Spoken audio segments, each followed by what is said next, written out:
Let's talk about electron configurations.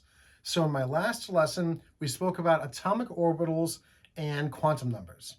Now we're going to build on that knowledge and talk about electron configurations, which is basically figuring out where all the electrons in an element exist.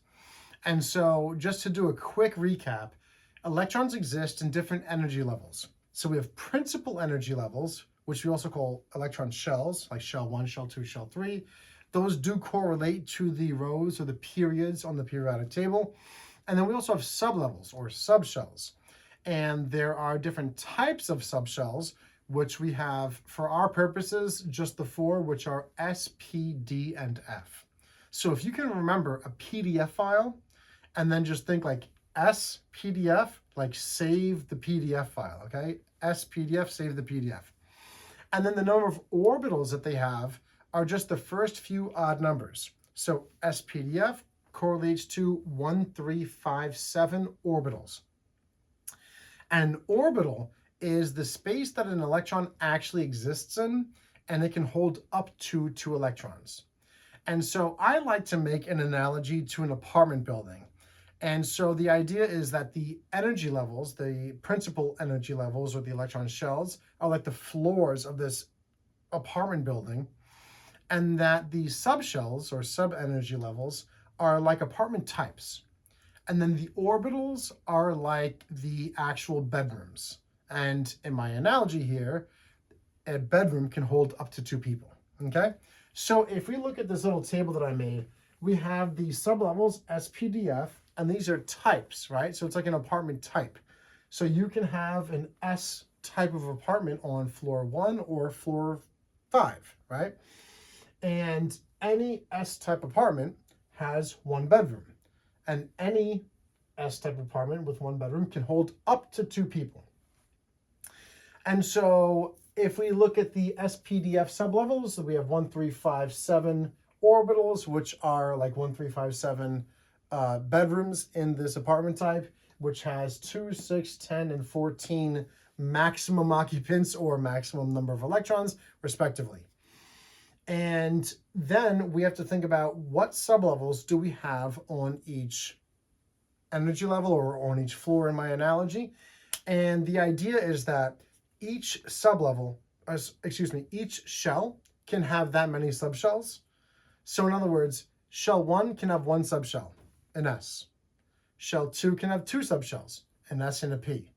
Shell 3 can have 3, an S, a P, and a D. 4 can have 4, an S, P, D, and an F.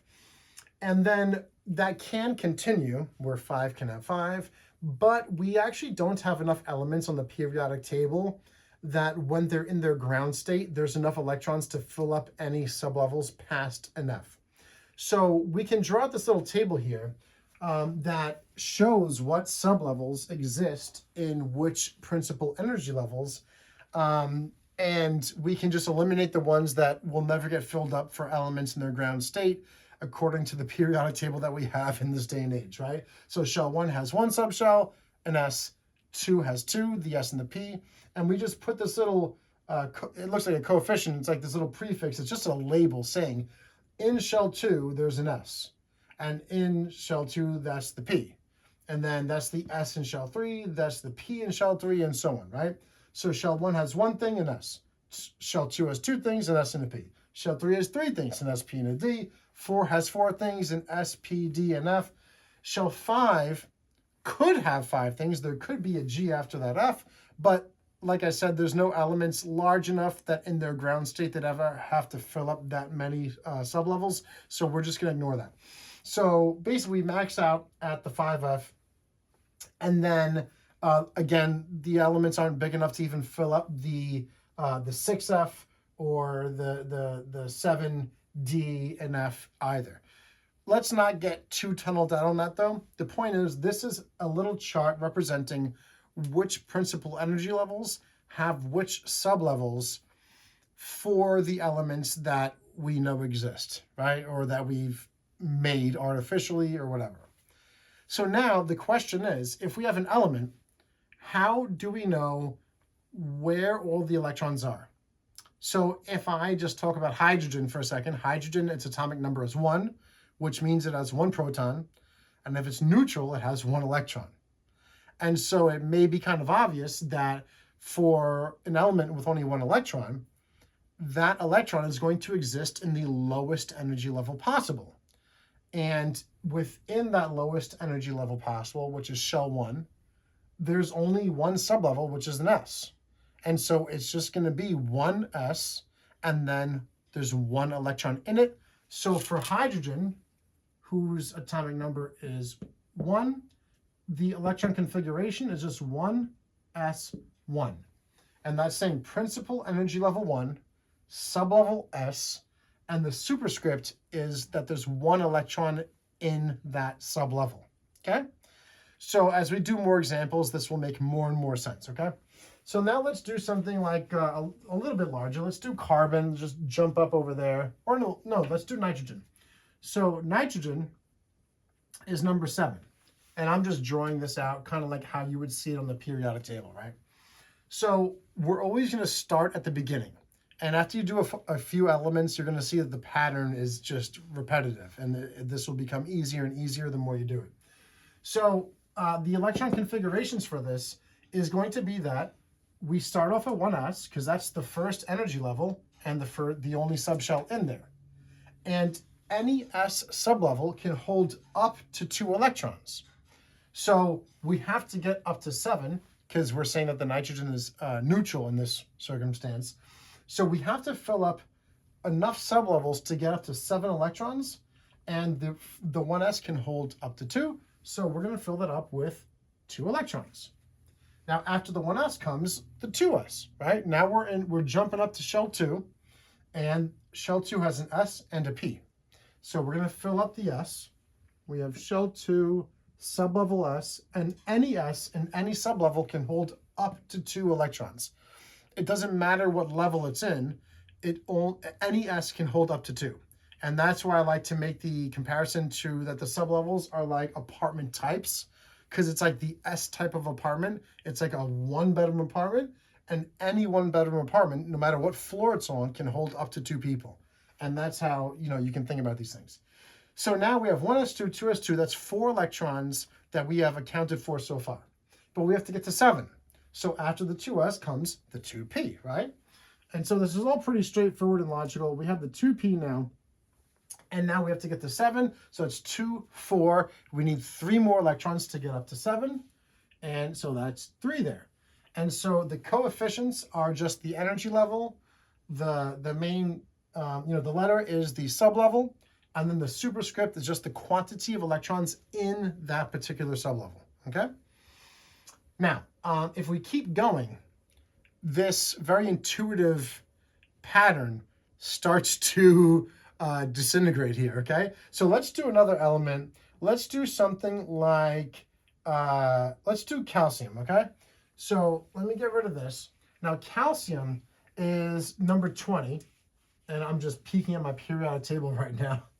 And so let's see how the electrons fill up something with 20, an element that has 20 electrons. Let's see how the sublevels get filled up to do the electron configuration for that, okay? So we have calcium, there's 20 protons, and if it's neutral, then there's also 20 electrons. And we're going to start the same way.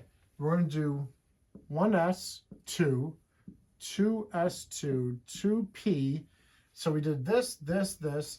Now we have to get up to 20, so I'm just going to put the maximum number of electrons into the 2p as I can, which would be 6. So I only have 6, 7, 8, 9, 10. I'm only halfway there. After the 2p comes the 3s. 3s, an s can hold up to 2. So now I'm at 10 electrons, right? And then comes the 3p. And now that's going to be filled up with 6. So far, I'm at 6, 7, 8, 14, 15, 16, 17, 18. And now I have 2 more electrons left, right? Now, after the 3p, it would appear to be logical that we would go to the 3d, right?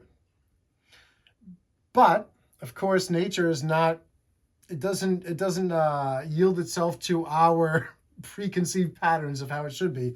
It has its own way of doing things. And the D's have 5 orbitals.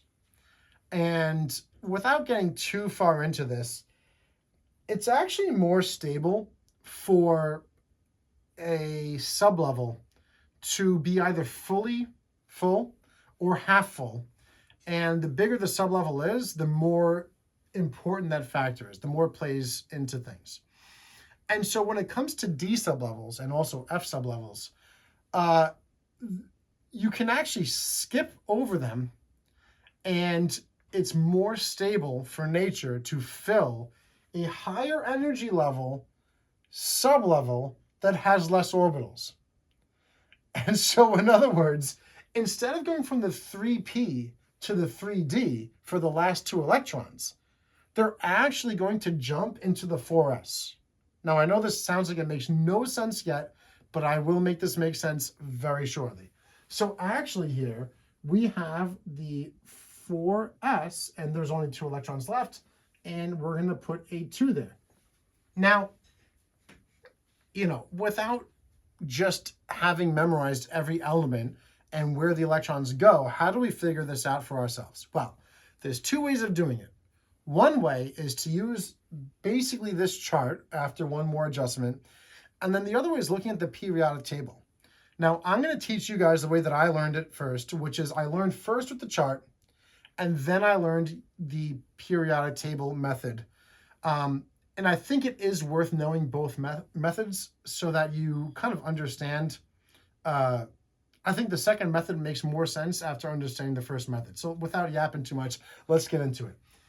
In order to know that the order the electrons fill up these sublevels, we make these diagonal arrows. And so this is just a pure memorization way, okay? But we're going to go like this diagonally. So we start off at the 1s. The next thing that we hit, if we just do diagonal arrows, is the 2s. Then we hit the 2p and then the 3s. So 1s, 2s, 2p, 3s. So far, this is just following the natural order that we would expect. But now we get interesting because we come over here, and after the 3p comes the 4s. And that's what I just did, right? And now there are reasons that the electrons follow this order. Like I said, it's more stable for the element to fill up a higher shell of a smaller sublevel than to only partially fill a very large subshell in the lower principal energy level. Again, I don't think it's really, this is not the lesson to get too deep into why that's the case, but I guess you'll just have to take my word for it for now. So now after that comes through the 4s, then we go back and we fill the 3d, then the 4p, and then the 5s.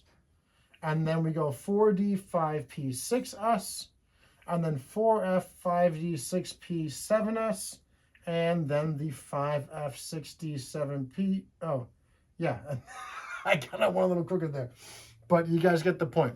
After that, if there was an 8s, this would have went down there. Let me not make this so ugly. So the point is, if we have this chart, we can figure it out. But when you use this method, you actually have to count the number of electrons in each sublevel in order to know that it adds up to the quantity that you want. And this is not very intuitive at all. So now that you have seen this, let me show you my preferred method, okay?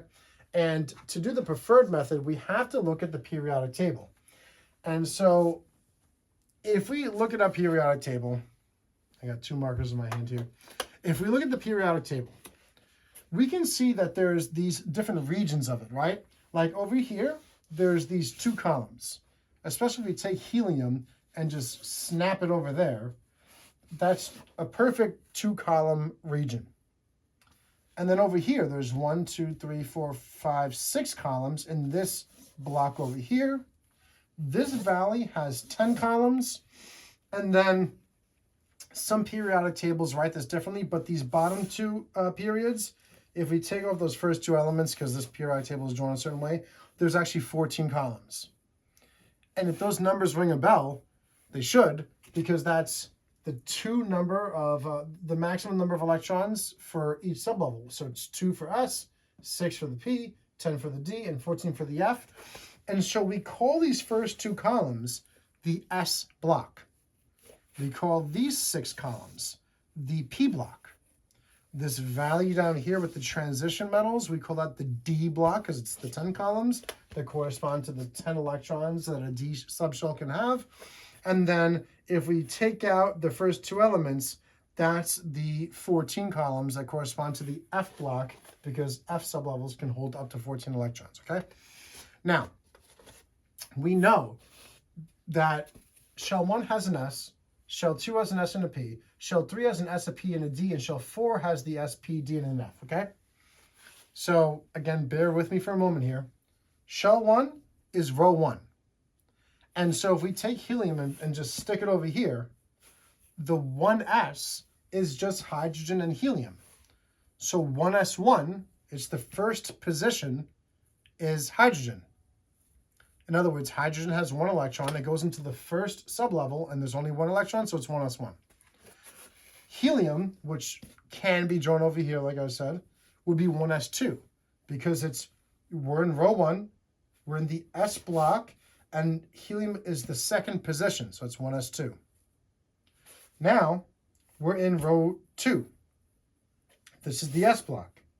So something like lithium would have 1s2, 2s1, because it's in the first position of the S block in the second period, right? And the period is the shell number.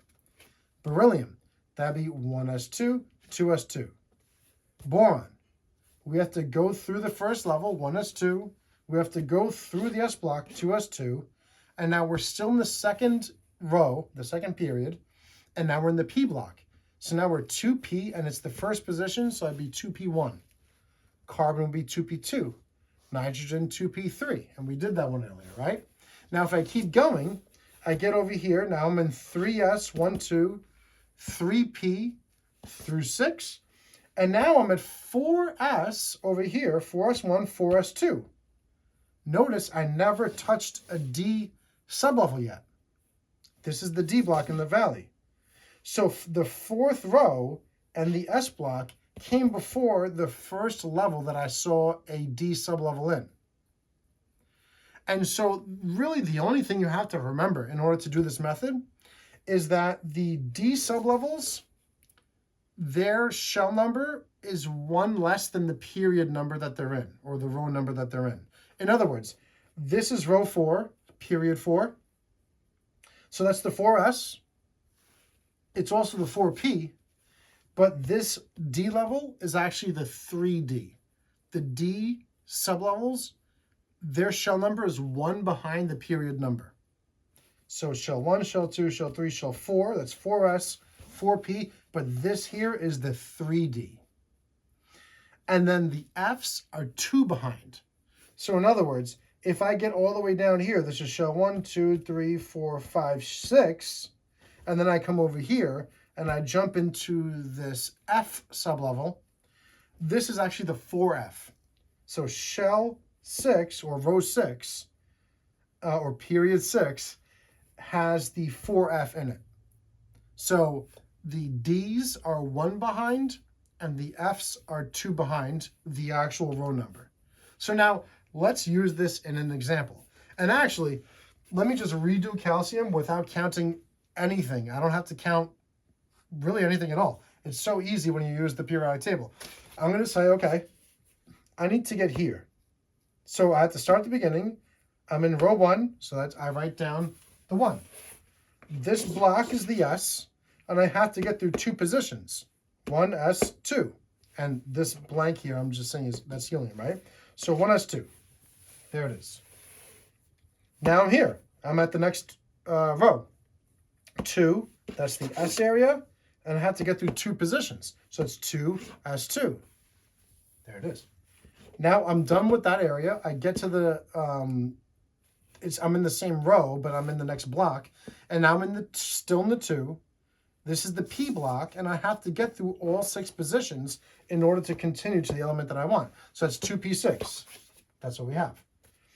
Now I have to get through 3, this is the S, 2, 3p, 6, and then I have 4, this is the S, and calcium is the second one.